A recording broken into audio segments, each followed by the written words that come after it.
चलिए, सबसे पहले गूगल पे 1800 कर रहा है। अब तुम लोगों के क्या गूगल भी अलग अलग चलता है क्या मोहल्ले के हिसाब से?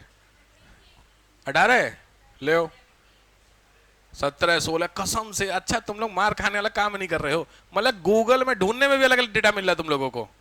हमने गूगल पे सर्च किया 16 मिला, उनने किया तो 17, उन्होंने किया तो 18। एटलस में आपने देखे हैं। चलो ठीक है, चलो ठीक है। फिर हेड डालिए। पहला इंडियन रेलवे, सामने आप समझ गए होंगे इंडियन रेलवे का। ये जोन्स होते हैं सामने, इनके मैंने आपको नोट करने के लिए दिया हुआ था, तो मेरे हिसाब से आपने कर लिया होगा। नेक्स्ट आइए, इंडियन रेलवे दो तरीके के होते लिखे, two type of Indian railway. दो तरीके के इंडियन रेलवे होते हैं। पहला आपको दिया हुआ है पैसेंजर, फर्स्ट फटाफट नोट करिए। पहला पैसेंजर, दूसरा है फ्रेट, सामान। पहला हो गया पैसेंजर, दूसरा हो गया फ्रेट। मैं आपको डेटा दे देता हूं। पैसेंजर में लिखिए 14156, 14156 ट्रेन है, फटाफट 14156। 40 मिलियन पर डे, 40 मिलियन लोग passenger per day. 9600, 9600 station, 9600 station. ठीक है, फ्रेट में आओ। 8300 फ्रेट, 8300 आपकी है मालगाड़ी।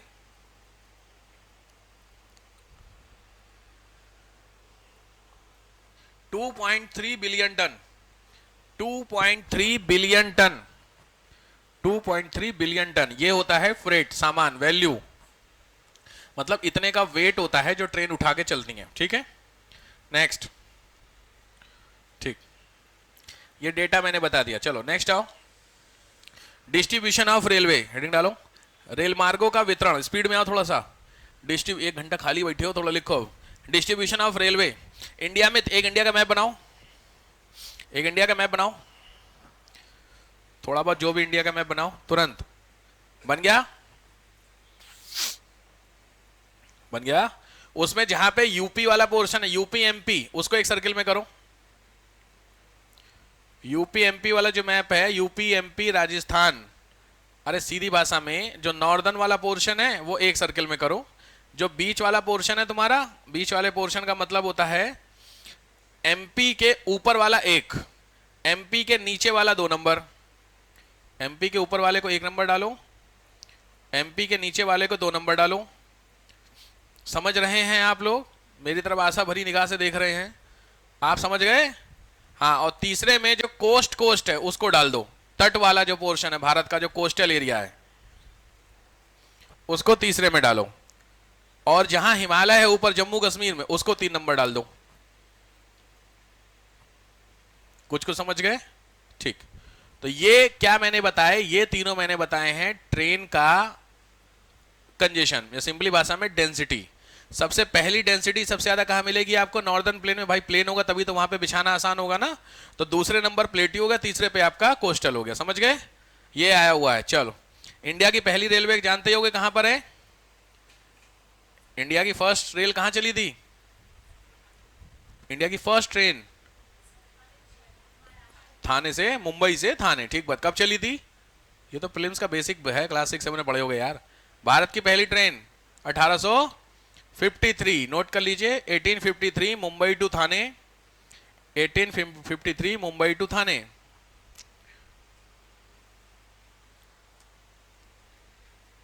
मुंबई से थाने भारत की पहली ट्रेन। इंपॉर्टेंट वो नहीं है, इंपॉर्टेंट आपको टॉपिक आपका क्या चल रहा है, इंफ्रास्ट्रक्चर, तो मुझे उस पर आपको ज्यादा बताना है। तो सामने जो आप मैप देख रहे हैं, ये मैप है कोंकण रेलवे का।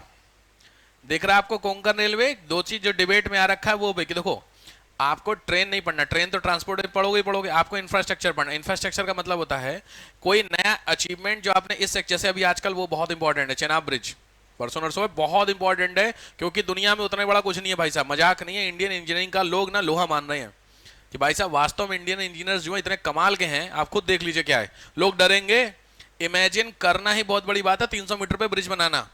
300 मीटर समझते हो? 30 मंजिल, एक 10 फीट का अप्रोक्सीमेट होता है, मैं तो 300 मीटर पे है ना, 300 मीटर मतलब लगभग आपका 550 फीट हाइट समझिए जरा अप्रोक्सीमेट, ठीक है। 1 मीटर में 3 फीट होता है, 300 मीटर है ना, हाँ मतलब 1000 फीट।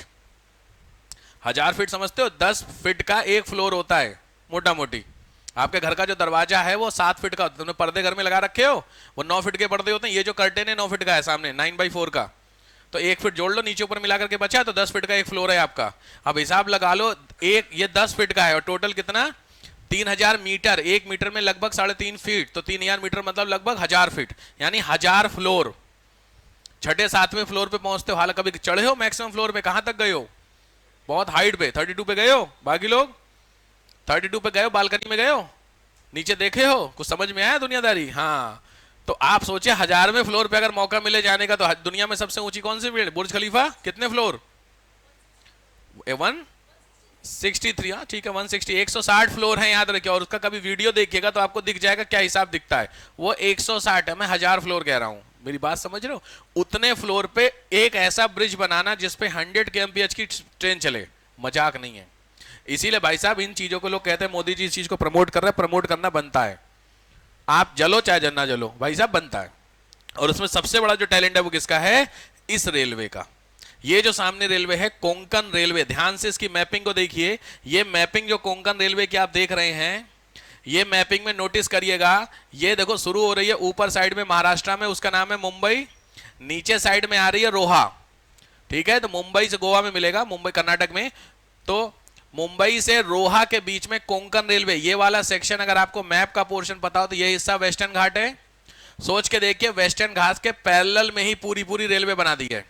और ये रेलवे दुनिया की पहली रेलवे है जो माउंटेन के ऊपर बनी है।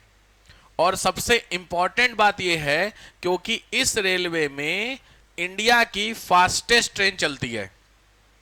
मेरी बात समझ रहे मैं क्या बोल रहा हूं, एक तो पहाड़ों के ऊपर तुमने ट्रेन बना दी, और इंडिया की सबसे तेज चलने वाली ट्रेनें यहीं पे चलती है। तेजस एक्सप्रेस चलती है राजधानी, तो तेजस राजधानी है मुंबई बेंगलोर, वो इसी हिस्से से निकलती है। तुम लोगों को अगर मैं इंफॉर्मेशन दे दूं तो तुमने वाली मूवी देखी है, अरे जिसमें ये है यार हीरो, क्या नाम है इसका, शाहरुख खान है, और वो जो एक है, वो जो पीछे झरना गिरता है, हाँ देखा आपने चेन्नई एक्सप्रेस में, मेरे मूवी नहीं देखी, उसमें एक सीन आपने देखा पीछे से झरना गिर रहा होता है वाटरफॉल, वो वाटरफॉल दूध सागर, वो इसी रेलवे पे मिलता है। आप समझ गए, तो ये इंडिया का बहुत बड़ा टेक्निकली माना जाता है वंडर है कि इस हिसाब से करना। तो इसलिए आपको कोंकण रेलवे पे एक शॉर्ट नोट्स पता होने चाहिए। क्लियर हो गया, कोंकण रेलवे स्पेशली कहां से कहां तक होता है, तो पहला हो गया। मैं आपको एक डेटा दे दूं, सोचो 146 नदियां, 2000 पुल और 291 टनल ये बनाई गई है इसको क्रॉस करने के लिए। मेरी बात समझ में आई, 146 रिवर, 2000 ब्रिजेस, पुल 2000 और 291 टनल, 291 टनल। आप समझ रहे हैं कितना खोदा होगा पहाड़ को, और ट्रेन निकालती देखिए 291 टनल, ठीक। नेक्स्ट आता है मेट्रो रेलवे। मेट्रो रेलवे जानते ही होंगे, सबको पता होगा मेट्रो रेल के बारे में, कोई इंपॉर्टेंट खास बात नहीं है, ठीक है। नेक्स्ट आइए रोलिंग स्टॉक, जिसके बारे में आपको जानकारी होनी चाहिए। लिखिए, हेडिंग डालिए रोलिंग स्टॉक, हिंदी में यही बोलते हैं रोलिंग, रोलिंग स्टॉक, एक ऐसा स्टॉक जो रोल करता है। तो ये जो सामने आप इमेज देख रहे हैं ये रोलिंग स्टॉक की इमेज होती है। ये सामने आप जो देख रहे हैं, आपको डिब्बे दिख रहे हैं बनते हुए, ये इंडिया में अब जो नए वाली ट्रेन के डिब्बे हैं वो यहां बनते हैं। तो रोलिंग स्टॉक इंफ्रास्ट्रक्चर टॉपिक है, टॉपिक से भटकना मत, टॉपिक का मतलब होता है कि इंडिया का बेस कहां बन रहा है, वही तो इंफ्रास्ट्रक्चर हुआ। तो ये रोलिंग स्टॉक इंडिया में कहां कहां बनती है, सिंपली भाषा में भारत में जो ट्रेन के डिब्बे होते हैं कहां कहां बनते हैं, ठीक है। रोलिंग स्टॉक का मतलब होता है, ठीक। तो रोलिंग स्टॉक में लिखो 3 चीजें। नंबर 1 लोकोमोटिव, पहला पॉइंट लिखो लोकोमोटिव, सिंपल भाषा में इसे बोलते हैं इंजन, जो ट्रेन का इंजन होता है। दूसरा होता है वैगन, वैगन समझते हो, डिब्बे, नॉर्मल कोच। और तीसरा होता है फ्रेट, FREIGST, फ्रेट। सेकंड था वैगन, WHUN, वैगन, वैगन मतलब डिब्बे, और तीसरा फ्रेट मतलब मालगाड़ी के डिब्बे। मालगाड़ी सबने देखी है, ठीक। तो ये तीनों आपको कहां बनते हैं उसके लिए मैं आपको डेटा दे देता हूं, फटाफट लिखिए। बनारस, बनारस, दूसरा है चितरंजन, बनारस चितरंजन, और तीसरा है पटियाला। बनारस, चितरंजन, पटियाला, तीनों जगहों के नाम सुने आपने। ये तीनों जगहों पे बनते हैं, डैश करके लिखो इंजन, इंजन। अब डिब्बे की बात करते हैं तो डिब्बे बनते हैं 3 जगह। पहला है कपूरथला, कपूरथला आरसीएफ बहुत फेमस है, Kapurthala RCF railway coach factory. Chennai, Bangalore, RCF, Chennai, Bangalore, ये तीनों बनते हैं डिब्बे। बहुत इंपॉर्टेंट है प्रीलिम्स के लिए। ये समझ में आ गया डीएफसी। वो ये नेक्स्ट आओ डीएफसी। डीएफसी हेडिंग डालिए, डेडिकेटेड फ्रूट कॉरिडोर, सामने लिखा हुआ है dedicated freight corridor, English Hindi same. ये डेटा मैं आपको कल ये डिटेलिंग समझा चुका था, याद है मैंने बताया था अगर रोड एक ही रहे, उसी रोड पे सामान जाए और उसी रोड पे इंसान जाए, तो याद है कुछ बताया था लेट हो जाएगा चीजों को लेकर। ठीक, ये सेम कहानी है, यहां ध्यान से पहले समझ लीजिए, लिखना आपको ही है, मैं फिर आपको होमवर्क ही दूंगा, समझा दे रहा हूं। नाम क्या है, ये बेसिकली क्या है, कॉरिडोर है। कैसे कॉरिडोर हैं, फ्रेट के कॉरिडोर है, पैसेंजर के कॉरिडोर नहीं है। फ्रेट मैंने क्या बताया, सामान। ध्यान से मान लीजिए ये जो सामने आप देख रहे हैं रेड वाला, ऊपर लुधियाना दिख रहा है, इधर साइड में आइए, नीचे आपको दानकुनी दिख रहा है, वेस्ट बंगाल, सबको दिख गया। ध्यान से देखो भाई, दिखाऊं मैं, ये है आपका लुधियाना, ये है तुम्हारा दानकुनी, दिख गया। ये रेड कलर का जो आप देख रहे हैं, ये रेड कलर वाला क्या है, यहां पे हेडिंग क्या लिखा हुआ, ईस्टर्न कॉरिडोर। सिंपल तरीके से अगर लुधियाना से कोई सामान आपको वेस्ट बंगाल भेजना है तो लॉजिक ये होता है कि आप उसी वाले ट्रैक पे भेजेंगे जिस ट्रैक पे पैसेंजर ट्रेन चल रही है। तो लॉजिक बात है, पहले किस ट्रेन को भेजा जाए, आपको कि सामान को? पहले सामान भेजेंगे। तुम सामान से ज्यादा बात हो गई है यार, बताओ बेवकूफी की बात। अब पहले इंसान भेजे जाएंगे, पहले सामान भेजा, देखो पहले सामान भेजो, हमें तो लेट हो जाए कोई दिक्कत नहीं है, सामान जरूरी है। सीमेंट की बोरियां पहले पहुंचे, इंसान की बोरी तो बाद में जाएगी, है कि नहीं?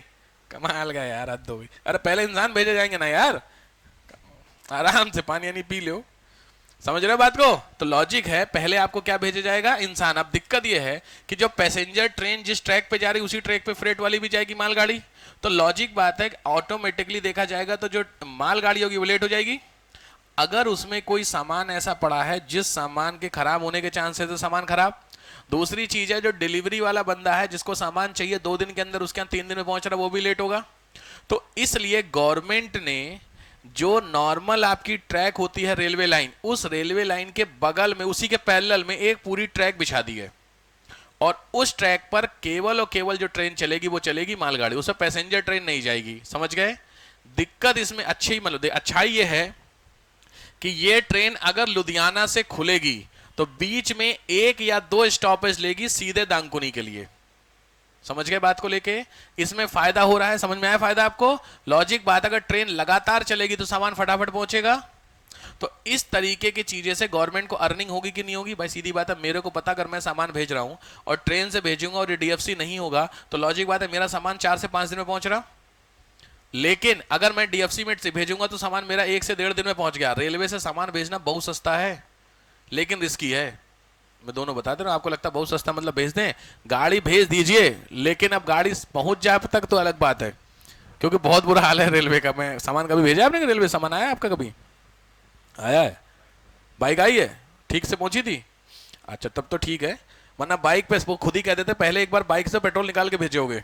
बाइक का रूल होता है बाइक में पेट्रोल डाल के नहीं भेजिए, क्योंकि गाड़ी लगातार ऐसे चलती है ना ट्रेन, आपने बाड़ी पेट्रोल भरा पता चले है, समझ गए? हाँ वरना अब तो बहुत अच्छा हो गया, नहीं तो पहले तो वैसे उठा उठा के सामान फेंकते थे आपका ट्रेन में, रेलवे में। खैर, तो डीएफसी समझ गए। अब यहां पे एक चीज नोटिस करो, नोटिस ये करना है, देखो लुधियाना, अंबाला, सहारनपुर, मेरठ, खुर्जा, टुंडला, कानपुर, इलाहाबाद, ये जनरली वो वाले शहर नहीं है जो किसी इंडस्ट्री के लिए फेमस है। जनरली वाले शहर में तो अगर किसी इंडस्ट्री के लिए कोई फेमस हो रहा तो आप हिसाब समझ गए कि नहीं? खुर्जा किसके लिए फेमस है? सीमेंट इंडस्ट्री के लिए, बस सीधी बात है। इसी तरीके से कानपुर हो गया, मुगल सराय, ये सब किसी ना किसी चीज के लिए पर्टिकुलर। जैसे लुधियाना किसके लिए फेमस है?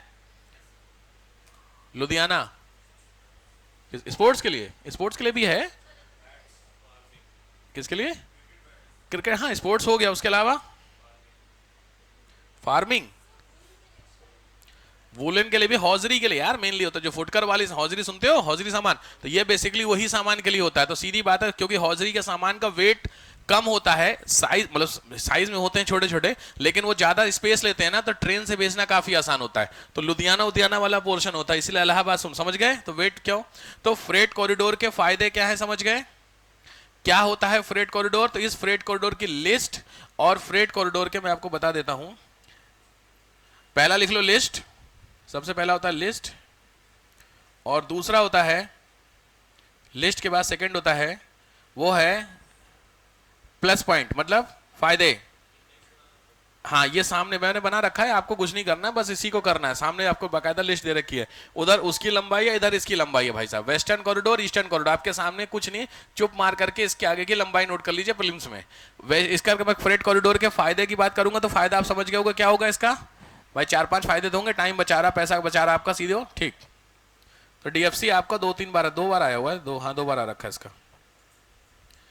चलो नेक्स्ट वही बात जो मैंने कल बताया था इस टॉपिक के, रोडवे के बाद में लिखिए इनिशिएटिव्स, गवर्नमेंट इनिशिएटिव, सरकारी पहले। गवर्नमेंट इनिशिएटिव्स क्या क्या होते हैं, गवर्नमेंट इनिशिएटिव्स क्या क्या होते हैं, मतलब सरकार ने ट्रेनों में खास चीज, कुछ बता सकते हो तुम लोग। गवर्नमेंट इनिशिएटिव, ट्रेन को लेकर के सरकार ने कुछ खास काम किया है, बोलो।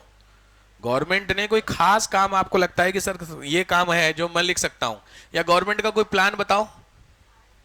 भारत माला, वो तो हो गया कल ना। रोडवे के लिए ज्यादा है, रेलवे में कम आता है, मान सकता हूं मैं उसको, चूंकि ब्रिजेस है। सेतु समुद्रम वाला जो पोर्शन था वो कुछ हद तक है, बट उसको नहीं। कुछ और बताओ। हाँ, क्या नंबर है वो, 109 नहीं 139, 139 नंबर है, बिल्कुल सही बात है, हेल्पलाइन नंबर वो भी डाल दीजिएगा इसमें। बट और कुछ अच्छी बात, अरे रेलवे की कोई एक स्कीम बताओ मोदी जी की, यार हद हो गई। रेलवे की एक स्कीम नहीं पता आपको हैं? सीनियर स्कीम का नाम बताइए, वो तो प्रपोजल्स आप सीनियर सिटीजन्स के लिए कुछ होगा ना, नाम होगा ना कुछ उसका, फला योजना ऐसे करके होता है ना।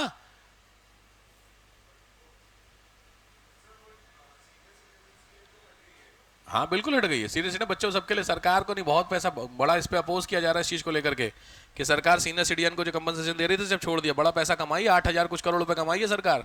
सीनियर सिटीजन को पहले रिलैक्सेशन मिलता था ना, अब नहीं है, खत्म। ट्रेन में चढ़ सकते हो तो बर्थ पे भी चढ़ सकते हो, फालतू दिमाग ना खराब करो। सिंपल बात है यार, प्रैक्टिकल बात है। ट्रेन की सीढ़ी चढ़ने के लिए कितना चढ़ना होता है, 3 स्टेयर्स डिब्बे में, और ऊपर वाली बर्थ में जाने के लिए भी कितने स्टेयर्स हैं, 3 स्टेयर, चुपचाप चढ़ जाओ, नहीं तो 2 बंदों को लो धक्का देंगे ऊपर। ज्यादा नौटंकी नहीं, ये सरकार का कहना है, पर मैं कुछ नहीं, कि सरकार ने बंद कर दिया यार, सरकार को लगा जरूरत नहीं सीनियर सिटीजन्स को। अरे लिख लीजिए कोई बात नहीं, पहला लिखिए जननी सेवा, इंपॉर्टेंट मैं आपको बता देता हूं, फटाफट लिखिए जननी सेवा। आपने सुना होगा जब ट्रेन बहुत लंबी लंबी डिस्टेंस की होती है, तो लंबी डिस्टेंस में जो छोटे छोटे बच्चे होते हैं जिनको दूध जनरली चाहिए होता है, दूध पिलाना वाला नहीं होता, गर्म दूध, तो कहां से मिलेगा, तो उसके लिए बाकायदा ये जननी सेवा स्कीम चलाई गई है, जिसके अंतर्गत, जिसके थ्रू कुछ रेलवे स्टेशन को सेलेक्ट किया गया है। वहां पर जो छोटे छोटे बच्चे हैं, आपको बस एक काम करना होगा कि जब आप ट्रेन टिकट बुक करेंगे तो उसमें आपको ये बताना होगा कि जो बच्चा है वो 3 साल से कम का है। तो 3 साल से कम का अगर बच्चा है जिसको जनरली गर्म दूध वगैरह पीने का, तो उसके लिए आप उसके ट्रेन उसमें मेंशन कर लीजिए टिकट में, तो उस स्टेशन पे आपको गर्म दूध दे दिया जाए फ्री। ये स्कीम है गवर्नमेंट की, जननी सेवा। मे भी आपने नहीं सुना होगा, मे भी का सुना ही नहीं होगा, मैं जानता हूं।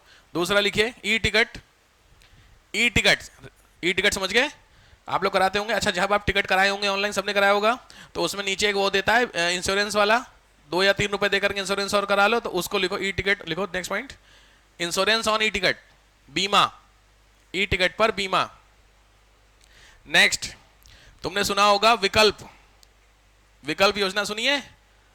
अरे विकल्प का मतलब इस तरीके से समझो कि वो जो ट्रेन चलाई जा रही है, उस ट्रेन में अगर आप स्लीपर में हैं और आपका ऊपर वाली सीट खाली है एसी 3rd की, तो आपको उसमें प्रमोट कर दिया जाएगा। सुने हो, ये नहीं सुने हो।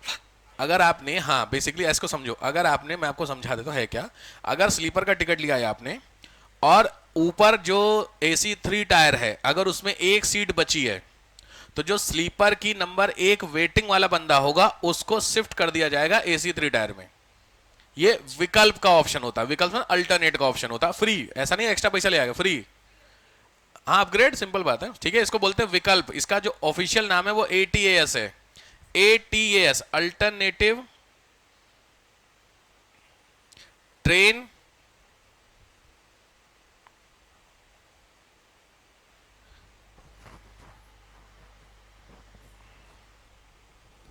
अल्टरनेटिव ट्रेन, फैसिलिटेशन स्कीम है, वैसे इसका नाम एटीएस क्यों रखे हैं फिर, फैसिलिटेशन स्कीम एटीएस, वो छोड़ दीजिए, एटीएस इंपॉर्टेंट है, समझ गए। नेक्स्ट कंपनसेशन का लिख लीजिए, रेट डबल, मुआवजे की दर डबल कर दी गई है। कंपनसेशन मतलब मुआवजा, जो ट्रेन में डेथ होती है नहीं, एक्सीडेंटल डेथ, ट्रेन में एक्सीडेंट होने पे, तो वो डबल कर दी गई, दुगनी। फ्लेक्सी फेयर सिस्टम सुने हो, फ्लेक्सी फेयर, अबे फ्लेक्सी फेयर भी सुने हो, जो ट्रेन का रिजर्वेशन जितना लास्ट में आप जाते जाएंगे उतना महंगा होता जाएगा। फ्लेक्सी फेयर भी नहीं सुने हो, टिकट कराए हो, ये काउंटर पे जाते हो सीधे अंकल को दे देते, भैया आप ले लो 100 रुपये एक्स्ट्रा, नहीं होता, दुकान वाले कर देते हैं। बड़ी दिक्कत आप लोगों के साथ ये है ना, प्रैक्टिकल नॉलेज आपके पास बिल्कुल नहीं है, आप किताबी बातें हैं आईआरसीटीसी के ऐप में ना, कोई बात नहीं। नेक्स्ट लिखिए फास्टर ट्रेन, फास्टर ट्रेन, तीव्र गति की ट्रेनें, तीव्र गति की ट्रेनें, कल मैंने आपको वो कोऑर्डिनेटर भी दिया था, याद आ गया मुझे, गोल्डन कोऑर्डिनेटर याद है कुछ, तीव्र गति की ट्रेन में नाम बताइए 2-3, मैं आगे बढ़ता चलता हूं। तीव्र गति की ट्रेन वंदे भारत, ठीक बात, और कौन सी, खत्म हो गया क्या, हो गया यार अभी, अच्छा लास्ट है, ठीक है क्या, इंडिया की सबसे fastest train right now Vande Bharat भी है, ठीक बात है, वैसे सबसे फास्टेस्ट थी एक समय, उसका नाम था गतिमान, सुने, लिख लीजिए, पहली है गतिमान, फास्टेस्ट ट्रेन के नाम आपको पता होने चाहिए, गतिमान, गतिमान बैठे हैं, नहीं, ये जाती है दिल्ली से आगरा, निजामुद्दीन से आगरा जाती है 100 मिनट में, 100 मिनट में, बेहतरीन ट्रेन है, मैं भी नहीं बैठा हूं, मैंने सुना बहुत है इस ट्रेन के बारे में, अभी भी चलती है, अब इसको झांसी तक शायद एक्सटेंड कर दिए हैं, आगरा के आगे झांसी है, 100 मिनट में आगरा पहुंच जाएगी, उसके बाद क्या खाली खड़ी रहेगी, इसको आगे भेज देते हैं, ठीक है, तो झांसी तक जाती है। बट अच्छी बात इसके बारे में ये है कि इस ट्रेन में मैं बैठा नहीं हूँ, मेरे एक मित्र हैं वो गए थे, तो कह रहे एक बार जरूर जाइए, मैं आपको भी बोलूंगा, दिल्ली आगरा जाना हो आपको तो एक बार गतिमान पकड़िए, बेहतरीन ट्रेन है, क्योंकि 100 मिनट में एक तो आपको पहली चीज पता चलेगा, ऊपर से इसके अंदर की जो फैसिलिटी है वो बेहतरीन दी गई, बहुत अच्छी सुविधा दी गई है अंदर गतिमान में। दूसरी आपने बताई वंदे भारत में मैक्सिमम लोग बैठ गए होंगे, ठीक, नमामि भारत में भी नहीं बैठे होंगे, जो नई वाली है, जो स्लीपर वाली है ना, अभी नई वंदे भारत कहाँ शुरू की गई रिसेंटली, कल परसों में, कटरा से श्रीनगर, नई वंदे भारत आपकी स्टार्ट हो रहा है। आपको सोचिए कश्मीर अब आप ट्रेन से जा सकते हैं, इमेजिन कर लीजिए खाली, वरना कश्मीर जाने के लिए आपको गाड़ी बुक करनी पड़ती थी, कटरा तक, कटरा के बाद यार 4 व्हीलर, बट आप सीधे वंदे भारत बुक करिए 3 घंटे में श्रीनगर। ये आप समझिए दिक्कत आखिर सामने वाले की जल क्यों रही है पाकिस्तान की, आप बात को समझिए, आप श्रीनगर तक ट्रेन पहुंचा दिए। अब इंडिया अगर थोड़ा, अभी तो जैसे कुछ लोग कह रहे थे कि नहीं सर अभी तो डर लग रहा है, कौन बोल रहा था ना, वो बोल रहा था ना उस दिन, अच्छा श्रीनगर आपको जाना है तो किसी को दिक्कत तो नहीं, डर तो नहीं लग रहा है अभी वापस में कि ब्रेकिंग न्यूज में आ जाएंगे कहीं, दिल्ली से है 4 युवक हैं, हाँ ऐसा होता है थोड़ा सा, बट लॉजिक सोच के देखिए, एक ऐसी जगह जिसको सामने वाला देश इंडिया से बाहर करना चाह रहा, और उसको अब हम रेलवे से भी कनेक्ट कर दे रहे कि आपको जिनको भी दिक्कत हो रही है वो ट्रेन से पहुंच जाए। 11-11.5 घंटे लग रहे हैं कश्मीर पहुंचने में, 8 घंटे कटरा के, शायद 3-3.5 घंटे में इसके श्रीनगर के, सोचिए 11-11.5 घंटे में कश्मीर आप जा सकते हैं किसी भी गाड़ी से, 11 घंटे में कश्मीर, बात समझ रहे हैं, हालत खराब हो जाएगी गाड़ी से, क्योंकि पहाड़ पे गाड़ी चलाना इतना आसान नहीं होता है, वो सब क्यों हुआ है, ये जो चेनाब ब्रिज आपका कनेक्ट हुआ है, बात समझ रहे हैं, ठीक, गतिमान हो गया, दूसरी वंदे भारत, तीसरी लिखिए Spanish Talgo train, Spanish Talgo train, Spanish Talgo, Talgo चलाई गई थी,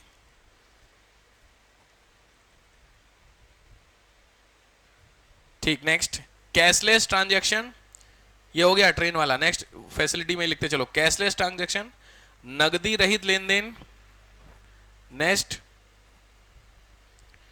मिशन शून्य दुर्घटना, मिशन शून्य दुर्घटना,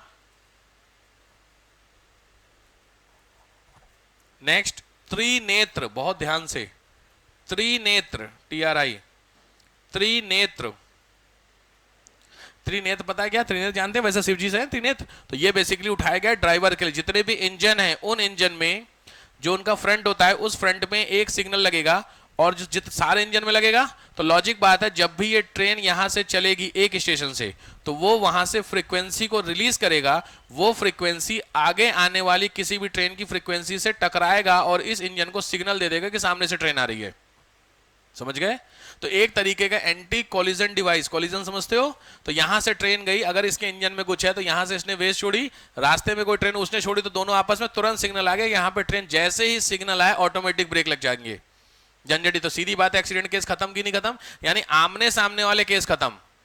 तो लॉजिक अब एक क्या हुआ पीछे से, वो अलग बात होती है, जैसे अभी रिसेंटली केस हुआ था नहीं उड़ीसा वाला जो हुआ था, वो अलग बात है, बट इस केस को लेकर के खत्म। ये सबसे बड़ा फायदा कब मिलेगा आपको, इस पर्टिकुलर का फायदा सबसे ज्यादा कब है, ये जो मैंने आपको बताया सिस्टम त्रिनेत्र, इस सिस्टम का सबसे ज्यादा फायदा कब मिलेगा, सर्दियों में, जब फॉग होता है, डेंस फॉग होता है। तो डेंस फॉग के समय पटरी तो अपनी जगह होती है, बट सामने वाली दिक्कत होती है, आपने देखा होगा फॉग वगैरह में ट्रेन देखा 20-20 घंटे लेट हो रही है, एक एक दिन 24-24 घंटे लेट होती है उसके बीच, क्योंकि फॉग में दिक्कत क्या है, जो ड्राइवर होता है उसको 10 मीटर के आगे दिख ही नहीं रहा, तो जब 10 मीटर का आगे तो ट्रेन को कैसे 20-22-25 से ऊपर की ट्रेन ही नहीं चलाता उस, क्योंकि रिस्क है ना भाई। लेकिन अगर ये सिस्टम काम करेगा तो 100 की स्पीड से भी ट्रेन जाएगी, क्योंकि आगे क्या होगा, कोलिजन डिवाइस लगा हुआ, अगर कुछ होगा रुक जाएगी ट्रेन। फर्क समझ रहे हैं, ये बेनिफिट आपको मिला इसमें त्रिनेत्र। कैशलेस ट्रांजेक्शन, हाँ पता नहीं, यही त्रिनेत्री तो है, मिशन शून्य दुर्घटना वाला, अच्छा वही दुर्घटना को जीरो करना, शून्य मिशन चलाया गया। Next ICF coach, ICF coach बनाए गए हैं। आईसीएफ कोच समझते हो क्या होते हैं, आईसीएफ कोच की सबसे इंपॉर्टेंट फैसिलिटी होती है जब ट्रेन स्टार्ट होगी तो डब्बे बंद हो जाएंगे, समझ गए बात को। मेट्रो देखे हो, मेट्रो देखे हो, जब ट्रेन चलती है मेट्रो तो बंद हो जाते हैं, ऐसे वंदे भारत देखे हो तो वंदे भारत के डब्बे बंद हो जाते हैं, बस सेम इसको आईसीएफ की सबसे, ये क्यों होती है रीजन उसके पीछे, पहला रीजन होता है कि कहीं कोई समस्या हो, स्पीड में ट्रेन चल रही हो तो आप उलट जाओगे, कैसे दरवाजे खड़े होकर बीड़ी पीते हैं, तो यहाँ पे इसमें अलाउ नहीं होती है यार प्रैक्टिकल बात है ना, ट्रेन में वंदे भारत में बीड़ी वाले नहीं जाते, सिगरेट वाले जाते हैं, तो वो लोग भी अगर खड़े होकर के पिए, पता चले कहीं गिर गए समस्या हो जाएगी। वंदे भारत में बड़े लोगों की ट्रेनें छूट गई हैं, वंदे भारत में जिन लोगों को जाना रहता वो स्टेशन पे रह जाते हैं, और जो छोड़ने आते वंदे भारत में निकल गए। मेरे एक चाचा ही थे, वो कानपुर में बिठाने आए, दिल्ली आ गए, और जिसको बिठाना था वो पानी लेने उतरा, वो ट्रेन पे रह गया। आप समझ रहे हैं बंद, ये दिक्कत है, ये निगेटिव पॉइंट भी मैंने बता दिया। डिब्बा बंद हो गया, अब ये कानपुर से खुलेगा तो दिल्ली रुकेगा, तो जिसको जाना था वो, उसने बोला मैं लेके आ रहा हूँ पानी, वो पानी लेने उतरा, डिब्बा बंद हो गया, तो जो छोड़ने वाले थे वो ट्रेन के अंदर, समझ गए, बेचारे कानपुर दिल्ली आके फोन कर रहे, मेरे को फोन किया कि आ जाओ, हम आप आने वाला वो था, फिर कहानी पता चली। तो आईसीएफ का नुकसान है ये, ठीक है। Next CCTV camera, CCTV camera हर एक ट्रेन में, डिब्बों में जो प्रॉपर बहुत अच्छी अच्छी ट्रेनें हैं उसमें सीसीटीवी लग रहे हैं, इसमें तो है ही। नेक्स्ट ऑपरेशन मुस्कान, ऑपरेशन मुस्कान सुना है किसी ने, क्या है ये मुस्कान का ऑपरेशन, अरे खतरनाक लोग हैं नहीं समझते कुछ भी, क्या है, बच्चों के लिए याद रखिएगा, इसमें लिखेगा चाइल्ड, जो ये आरपीएफ वाले, आरपीएफ सुने, आरपीएफ, आरपीएफ क्या होता है, हाँ, और दूसरा होता है जीआरपी, क्या डिफरेंस होता है, जीआरपी नहीं सुना आप लोगों ने। बेसिकली समझिए, दो तरीके की इंडिया में रेलवे की सेफ्टी की पुलिस होती है, एक होती है जो स्टेशन की सेफ्टी करती है, एक होती है जो ट्रेन की करती है, ठीक। तो जो स्टेशन की करती है उसे जीआरपी बोलते हैं, गवर्नमेंट रेलवे पुलिस, ठीक।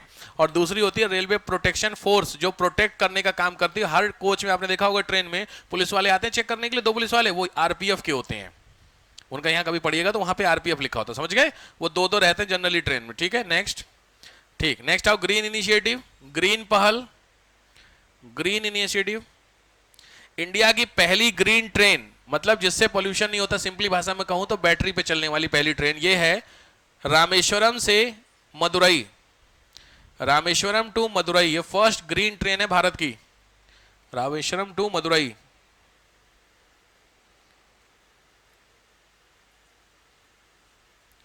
राकेश मोहन कमेटी मैंने कल भी दी थी आपको लिखने के लिए ना, हाँ, ये वो actually Rakesh Mohan committee transport sector की सेफ्टी के लिए, उन्होंने सबके लिए बताया हुआ है, ठीक है, तो ध्यान रखना इसको, राकेश मोहन।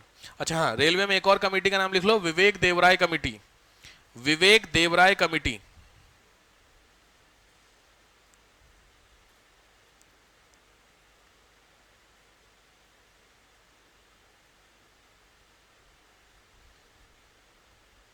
कुछ खास नहीं है, ठीक है।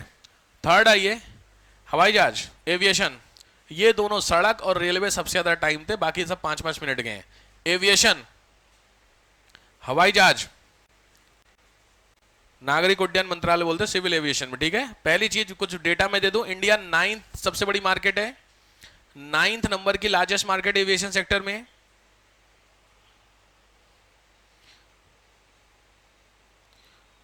ठीक है, 253 एयरपोर्ट हैं, 253 एयरपोर्ट हैं। चूंकि आप टॉपिक पढ़ रहे हैं इंफ्रास्ट्रक्चर, तो बस आपको पता होना चाहिए क्वेश्चंस के लिए। एजेंसी बता सकते हो जो सिविल एविएशन को कंट्रोल करती है? सिविल एविएशन, वो तो एयरपोर्ट के लिए है। एआई जो कह रहे हो क्या, वो तो एयरपोर्ट के लिए है। लिख लिए डीजीसीए। डीजीसीए अथॉरिटी हेडिंग डालो, एजेंसी पहले लिखो DGCA. DGCA director general of civil aviation, DGCA. India में जितने भी प्लेन चलते हैं उन प्लेन को रेगुलेट ये करता है। तो अगर किसी प्लेन में कोई नहीं, आपने देखा कि कभी कुछ इश्यू हो जाता, कभी वो खिड़की खुल जा रही नहीं, एयर इंडिया तो अलग ही लेवल पे चल रहा था, उसकी खिड़की अपने आप खुल जाती थी, इमरजेंसी विंडो ऊपर में, मजाक नहीं कर रहा हूं मैं, चलते प्लेन में खिड़की खुल गई, इमरजेंसी है तो अच्छा है डोर नहीं खुल गया, दो चार नीचे इमरजेंसी डोर है प्लेन में, देखे हो ना। तो डीजीसीए उसके लिए रेगुलेट करता है, पहली चीज। दूसरा है बीसीएएस। बीसीएएस ये सेल है बेसिकली। कनिष्क ट्रेजडी सुनो, कनिष्क प्लेन की ट्रेजडी 1985 में हुई थी। एक प्लेन था वो चलते चलते जल गया था, कनिष्क प्लेन ब्लास्ट हुआ था, वो आपने देखे उन बंदो, वो कनाडा वाले, क्या नाम है, अरे टेररिस्ट जो थे, कल बात हो रही थी, अबे खालिस्तानी, तो खालिस्तानियों ने ब्लास्ट किया था कनिष्क के प्लेन में। कनिष्क नाम की एक सेवा थी, एयर इंडिया की एलाइड एजेंसी थी, तो उसके प्लेन को ब्लास्ट से उड़ा दिया था। तो उसको दोबारा से ना हो, उसको रेगुलेट करने के लिए एजेंसी है, specially for the safety, plane के अंदर की सेफ्टी ये देखती है। तीसरा होता है एएआई, एयरपोर्ट के लिए, AAI airport authority of India, AAI. Helicopter, मैंने उस दिन भी आपको बताया था कि इंडिया में एक ही एजेंसी है जो हेलीकॉप्टर बनाती है, नाम है पवन हंस, लिख लीजिए, कंपनी है पवन हंस, हेलीकॉप्टर को कंट्रोल करने के लिए। ठीक है, बताइए गवर्नमेंट के प्लान। हाँ बस एक प्लान सबको पता, उड़ान, लिख लीजिए, बिल्कुल सही है, वो है ही प्लान वही, उड़ान। उड़ान आया नहीं है, रेलवे और रोडवे यही दोनों मेजर इंफ्रास्ट्रक्चर में होते हैं, बाकी टाइम पास है, चूंकि है ट्रांसपोर्टेशन में इसलिए मैं आपको बता रहा हूं, वरना आया नहीं है क्वेश्चन इस पे।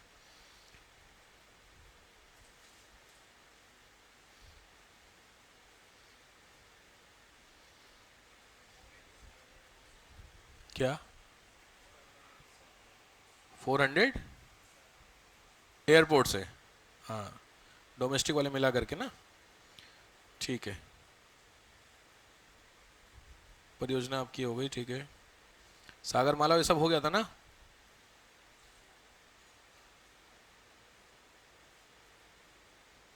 आई थिंक ये पोर्शन, क्योंकि एनर्जी वाला पोर्शन हो गया था आपका।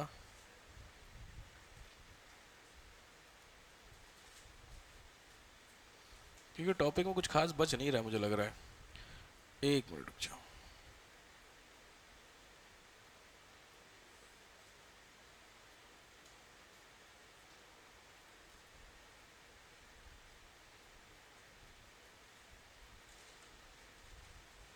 टेलीकम्युनिकेशन हेड डालिए, नेक्स्ट है सेक्टर टेलीकम्युनिकेशन, संचार, मोबाइल वाला, मोबाइल फोन। आपके घर में लैंडलाइन लगा है? आपके किसी घर में लैंडलाइन नहीं है? लैंडलाइन जानते हो आप लोग? ठीक, तो जो आप इंटरनेट का कनेक्शन अपने घर में ब्रॉडबैंड वाला लिए हैं उसमें एक लैंडलाइन फ्री होता है, तो अगर आप चाहेंगे तो आपको बॉक्स लाना है, फोन कॉल, और आप उसमें कनेक्शन मिल जाता है आपको, ठीक है। तो ये आपको मैं डेटा दे देता हूँ। टेलीकॉम में 3 चीजें होती हैं, लिखो, इट इंक्लूड 3 सर्विसेज, 3 सेवाएं इसमें आती हैं। पहला होता है मोबाइल, दूसरा होता है फिक्स्ड लाइन, फिक्स्ड लाइन तार रहित, दूसरा तार सहित, और तीसरा होता है इंटरनेट। ये तीनों आपके किस में आते हैं? टेलीकॉम में, इंटरनेट। सीधी बात है, एक बार आया हुआ है इसके फायदे टेलीकॉम सेक्टर में, इन तीनों के फायदे समझ गए हो, मोबाइल, लैंडलाइन और तीसरा क्या नाम है, क्या, इंटरनेट। ऑब्वियस है, फायदे आप समझ गए होंगे, कोई बहुत बड़ी चीज नहीं है, सबको पता है, ठीक है। मैं आपको डेटा दे देता हूं, लिखिए, डेटा है सेकेंड लार्जेस्ट नेटवर्क, दूसरे नंबर का सबसे बड़ा नेटवर्क है इंडिया, किसमें? टेलीकॉम में। दूसरा, थर्ड लार्जेस्ट इंटरनेट यूजर, तीसरे नंबर का सबसे बड़ा इंटरनेट यूजर है इंडिया में, बोलो। टेलीकॉम में कभी पूछे तो यूएसए पहले नंबर पे, कभी भी टेलीकॉम को कुछ भी पूछे, ठीक है, यूएसए टेक्नोलॉजी के मामले में, बंदों के मामले में भी, मतलब इसमें क्या बोलते हैं इंटरनेट यूजर। मोबाइल यूजर में पहले पे है, मैंने बताया उस दिन भी data. Internet user third, mobile user top पे।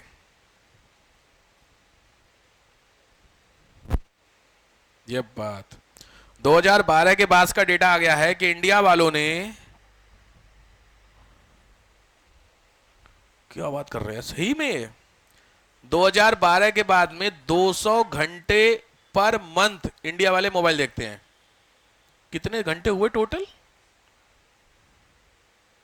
600 घंटे हुए ना, 24 घंटे हुए ना हिसाब से, तो 24 दिया कितने, 72, 720 घंटे हुए भाई साहब। 720 घंटे में से 200 घंटे मोबाइल देखते हैं। कहां जाएगा इंडिया?